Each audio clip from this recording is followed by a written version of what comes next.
আওয়ামী লীগকে স্পষ্টভাবে সমর্থন দিয়েছিল ভারত। এবং এখনো জুলাইয়ের গণহত্যাকারী খুনি শেখ হাসিনা, ওসমান হাদির হত্যাকারীরা সবাই ভারত তাদেরকে আশ্রয় দিয়েছে। ফলে ভারতের সাথে এই বিষয়গুলো নিয়ে আমাদের সরকার কি কথা বলেছে এটা মাননীয় স্পিকার আমরা জানতে চাই। ভারতের সাথে সম্পর্ক আমরা উন্নয়ন করতে চাই, ভারত আমাদের প্রতিবেশী দেশ, কিন্তু মর্যাদার ভিত্তিতে, সাম্যের ভিত্তিতে এই সম্পর্ক হতে হবে মাননীয় স্পিকার। ভারত শুধু আওয়ামী লীগের সাথে সম্পর্ক তৈরি করে এই দেশকে নিয়ন্ত্রণ করার চেষ্টা করছে, সেই দিনকে সে কবর রচনা করতে হবে মাননীয় স্পিকার। আমাকে একটু সময় বাড়িয়ে দিবেন। আমি যে সময়টা পেয়েছি এটা বিরোধী দলের কোটা থেকে, আমি আশা করব সরকারি দলের কোটা থেকে আমি আরো 10 মিনিট পাবো মাননীয় স্পিকার। মাননীয় চিফ হুইপ এবং সংসদ নেতা নিশ্চয়ই এটাতে সম্মতি দিবেন। মাননীয় স্পিকার, আমরা ভারত এবং পররাষ্ট্রনীতি নিয়ে কিছু কথা বলতে চাই।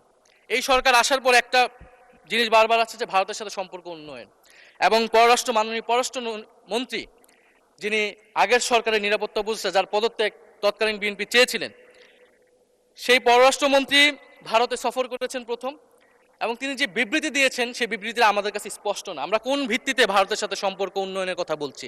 যেই ভিত্তিতে আওয়ামী লীগ উন্নয়নের কথা বলেছিল সেই ভিত্তিতে? ভারত বাংলাদেশকে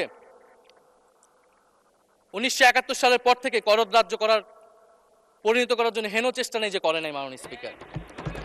সীমান্তে হত্যাকাণ্ড এখনো হচ্ছে, আমরা নদীর পানি হিস্সা পাচ্ছি না, এবং নতুন করে যেটা হচ্ছে যে বর্ডারে বাংলাদেশি বলে বিভিন্ন মানুষকে পুশ ইন করা হচ্ছে। 2025 সালে 2 মাসে 4000 মানুষকে বাংলাদেশে পুশ ইন করেছে ভারত, ইন্ডিয়ান এক্সপ্রেস অনুযায়ী।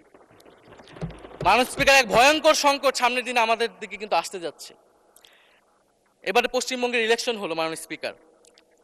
নির্বাচনের কয়েকদিন আগে ভোটার তালিকা থেকে অন্তত 30 লক্ষ জীবিত ভোটারকে বাদ দেওয়া হয়েছে। এদের অধিকাংশ হচ্ছে মুসলিম এবং মতুয়া সম্প্রদায় মাননীয় স্পিকার। এবং NRC-CA তারা করেছে, বাংলাভাষী মুসলমানদেরকে তারা বাংলাদেশি বলে বিতাড়িত করছে এবং বাংলাদেশে পুশ ইন করার চেষ্টা করছে।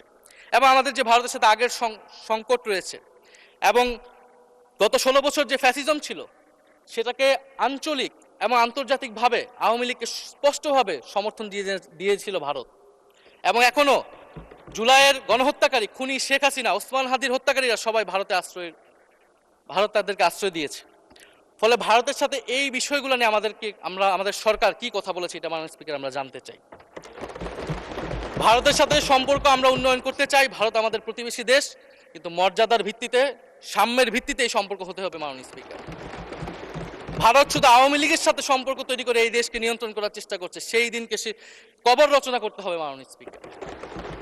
ফলে এটা আমরা বুঝতে পারতেছি না ভারত বিএনপির সাথে বা বর্তমান সরকারের সাথে তার সম্পর্কের ভিত্তিটা কি, এবং বর্তমান সরকার আমার এই কথাগুলো যেগুলো আমি বললাম সেগুলো নিয়ে ভারতের সাথে কথা বলেছে কিনা মাননীয় স্পিকার।